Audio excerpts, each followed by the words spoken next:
Welcome to Crazy Defense YouTube channel. আজি মই আলোচনা কৰিম অসম পুলিচত অহা পৰীক্ষাৰ পুৰণি কুৱেশ্যনৰ জিকে সেশনৰ ওপৰত। ফ্ৰেণ্ডসকল, যোৱাকালি মই এটা ভিডিঅ'ত আলোচনা কৰিছোঁ অসম পুলিচত পুৰণি কুৱেশ্যনৰ সেইটো শিফ্ট আছিলে, সিৰিজ নম্বৰ এ আছিলে, কিন্তু সেইটো মৰ্নিং শিফ্ট আছিলে আৰু এইটো হৈছে ইভিনিং শিফ্ট কাৰণ দুটা শিফ্টত হৈছিলে। এইটো হৈছে ইভিনিং শিফ্ট, ইয়াৰ টাইম আছিলে 2টাৰ পৰা 4:30লৈ আৰু যোৱাকালি যিটো আছিলে সেইটো আছিলে মৰ্নিং শিফ্ট। চ' ফ্ৰেণ্ডছ, তেতিয়াহ'লে বলক দেৰি নকৰি আৰম্ভ কৰিছোঁ আজিৰ ভিডিঅ'টো। চ' বহুত ইম্পৰ্টেণ্ট কুৱেশ্যন হয়। যদি আপুনি ইচ্ছুক হয় চেনেলটো ছাবস্ক্ৰাইব কৰি ৰাখিব নিয়মিত ভিডিঅ' পাবলৈ। ফ্ৰেণ্ডছ, তেতিয়াহ'লে বলক আৰম্ভ কৰোঁ ভিডিঅ'টো। আজিৰ প্ৰথমটো প্ৰশ্ন দিয়া আছে, উচ্চতম ন্যায়ালয়ৰ এজন ন্যায়াধীশক পদচ্যুত কৰিব পাৰে। ভাৰতৰ প্ৰধানমন্ত্ৰীয়ে ভাৰতৰ মুখ্য ন্যায়াধীশে লোকসভাৰ অধ্যক্ষই মহাভিযোগৰ জৰিয়তে ভাৰতৰ ৰাষ্ট্ৰপতিয়ে। ইয়াৰ শুদ্ধ উত্তৰটো হ'ব ফ্ৰেণ্ডছ অপশ্যন ডি। মহাভিযোগৰ জৰিয়তে ভাৰতৰ ৰাষ্ট্ৰপতিয়ে উচ্চতম ন্যায়ালয়ৰ এজন ন্যায়াধীশক পদচ্যুত কৰিব পাৰে। নেক্সট কুৱেশ্যনটো দিয়া আছে, ভাৰতৰ ৰাষ্ট্ৰীয় পতাকাত অশোক চক্ৰত আছে কলা ৰঙৰ 24ডাল দণ্ড আছে, কলা ৰঙৰ 16ডাল দণ্ড আছে, নীলা ৰঙৰ 24ডাল দণ্ড আছে, নীলা ৰঙৰ 16ডাল দণ্ড আছে। ইয়াৰ কাৰেক্ট এনচাৰটো হ'ব অপশ্যন চি। ভাৰতীয় ৰাষ্ট্ৰীয় পতাকাত 24ডাল নীলা ৰঙৰ দণ্ড থাকে। নেক্সট কুৱেশ্যনটো দিয়া আছে, ভাৰতীয় সংবিধানত মৌলিক কৰ্তব্য কিমান চনত সন্নিৱিষ্ট কৰা হৈছে? 1950 চনত, 1952 চনত, 1976 চনত, 1971 চনত। কাৰেক্ট এনচাৰ হ'ব অপশ্যন চি। 1976 চনত ভাৰতীয় সংবিধানত মৌলিক কৰ্তব্যসমূহ সন্নিৱিষ্ট কৰা হৈছিল। কুৱেশ্যন নম্বৰ 33, ভাৰতৰ আত্মা গাঁৱতেই বাস কৰে কথাষাৰ কৈছিল? বিনোবা ভাৱে, জয়প্ৰকাশ নাৰায়ণ, জৱাহৰলাল নেহৰু, মহাত্মা গান্ধী। শুদ্ধ উত্তৰটো হ'ব ফ্ৰেণ্ডছ অপশ্যন ডি। মহাত্মা গান্ধীয়ে কৈছিল ভাৰতৰ আত্মা গাঁৱতেই বাস কৰে। নেক্সট কুৱেশ্যনটো দিয়া আছে, ভাৰতৰ ৰাষ্ট্ৰপতিয়ে দুয়োখন সদনৰ সভা একেলগে আহ্বান কৰি বক্তৃতা প্ৰদান কৰে প্ৰত্যেক বছৰে লোকসভাৰ সাধাৰণ নিৰ্বাচনৰ পিছত? অপশ্যন চি দি আছে এ আৰু বি দুয়োটা, অপশ্যন ডি দি আছে এ আৰু বি দুয়োটা নহয়। গতিকে ইয়াৰ কাৰেক্ট এনচাৰটো হ'ব অপশ্যন চি, এ আৰু বি দুয়োটা কাৰেক্ট এনচাৰ।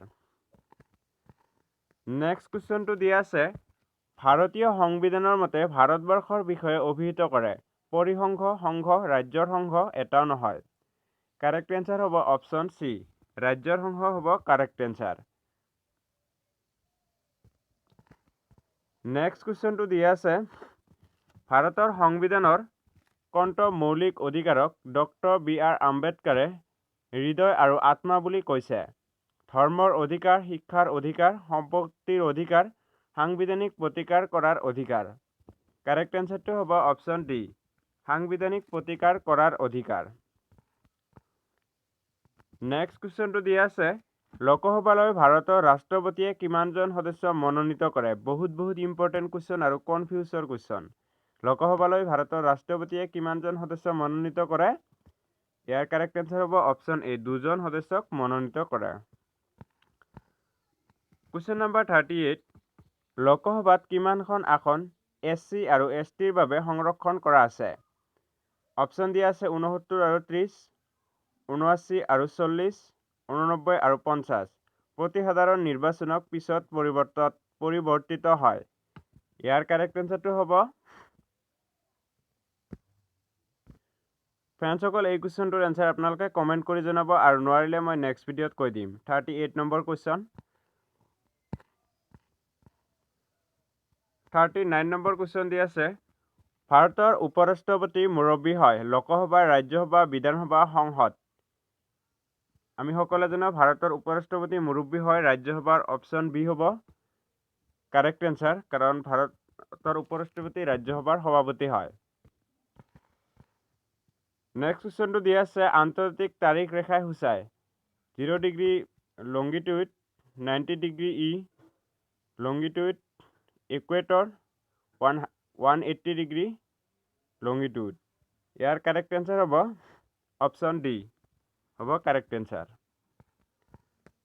নেক্সট কুৱেশ্যনটো দিয়া আছে সূৰ্যৰ আটাইতকৈ ওচৰত থকা গ্ৰহটো পৃথিৱী মংগল শুক্ৰ বুধ কাৰেক্ট এনসাৰ হ'ব অপশন চি বুধ হ'ল কাৰেক্ট এনসাৰ বুধ গ্ৰহত বায়ু নাথাকে আৰু আটাইতকৈ বুধ হ'ল বেগী গ্ৰহ আৰু আটাইতকৈ উত্তপ্ত গ্ৰহ হ'ল শুক্ৰ নেক্সট কুৱেশ্যনটো দিয়া আছে কোনটো গ্ৰহৰ পৰা সেউজীয়া পোহৰ নিৰ্গত হয় বৃহস্পতি ইউৰেনাছ শুক্ৰ নেপচুন কাৰেক্ট এনসাৰ হ'ব অপশন বি ইউৰেনাছ হ'ব কাৰেক্ট এনসাৰ নেক্সট কুৱেশ্যনটো দিয়া আছে টেৰিটৰিয়েল ৱাটাৰ মানে কি বুজায় অপশন দিয়া আছে চাৰিটা এখন দেশলৈ নদী হ্ৰদ আদিৰ পৰা পোৱা পানী আন দেশ সৰবৰাহ কৰা পানী এখন দেশৰ কাষৰীয়া সাগৰৰ পানী আন দেশৰ পৰা সংৰক্ষিত পানী কাৰেক্ট এনসাৰ হ'ব অপশন চি এখন দেশৰ কাষৰীয়া সাগৰৰ পানী কুৱেশ্যন নম্বৰ 44 দিলৱাৰ মন্দিৰ অৱস্থিত ইন্দোৰ মাউণ্ট আবুত সমনাথ দ্বাৰকা ইয়াৰ শুদ্ধ উত্তৰটো হ'ব অপশন বি মাউণ্ট আবু হ'ব correct answer question number 45 ring of fire অৰ্থ circum pacific belt circum pacific belt মধ্য উপমহাদেশীয় বেল্ট ভাৰতীয় মহাসাগৰীয় বেল্ট আটলান্টিক মহাসাগৰীয় বেল্ট কাৰেক্ট এনসাৰটো হ'ব option A circum pacific belt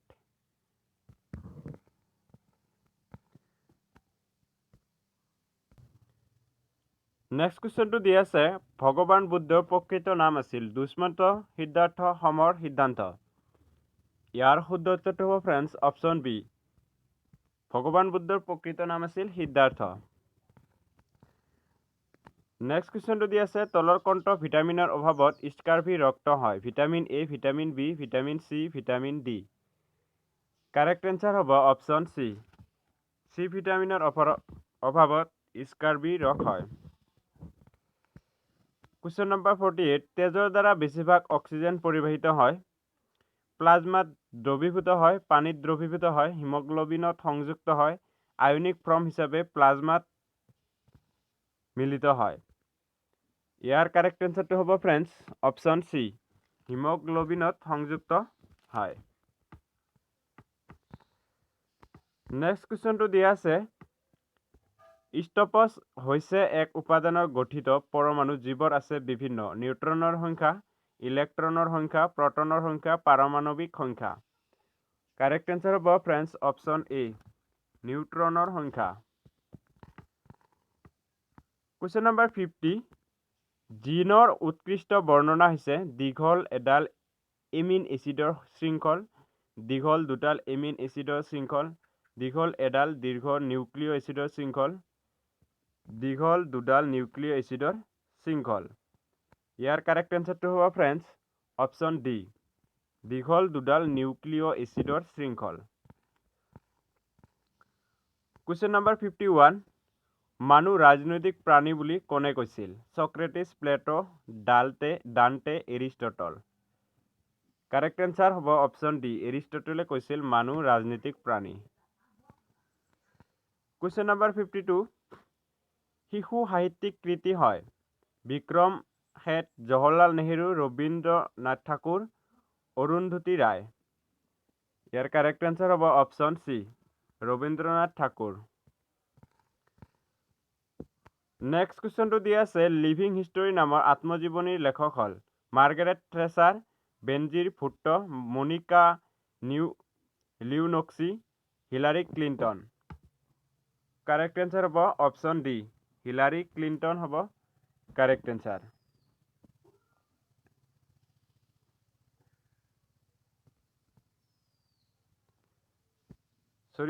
option D Hillary Clinton আছে ইয়াতে কুৱেশ্যন নম্বৰ 54 ভাৰতীয় অৰ্থনীতি হ'ল পুঁজিবাদী সমাজবাদী মিশ্ৰ ফেডাৰেল গতিকে ভাৰতীয় অৰ্থনীতি হ'ল মিশ্ৰ অপশন চি কাৰেক্ট অ্যান্সাৰ।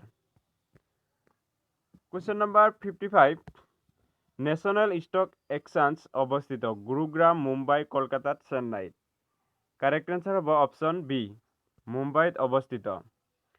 গতিকে ফ্ৰেণ্ডছ, আজি ভিডিঅ'টো মই বেছি দীঘলীয়া কৰিব বিচৰা নাই, তাৰ কাৰণে আজি এইকেইটা প্ৰশ্নই আলোচনা কৰিলোঁ। আৰু অহাকালি মই নেক্সট ভিডিঅ'ত আৰু যিবোৰ প্ৰশ্ন বাকী থাকিলে সেইবোৰ প্ৰশ্ন মই আলোচনা কৰিম। গতিকে আপুনি ভিডিঅ'টো পাই থাকিবলৈ আৰু বেল বটন বজাব লাগিব আৰু ছাবস্ক্ৰাইব কৰিব লাগিব। আৰু বেছি বেছি বন্ধুবৰ্গলৈ শ্বেয়াৰ কৰি দিয়ক, আৰু যদি লাইক কৰা নাই প্লিজ লাইক কৰি দিয়ক।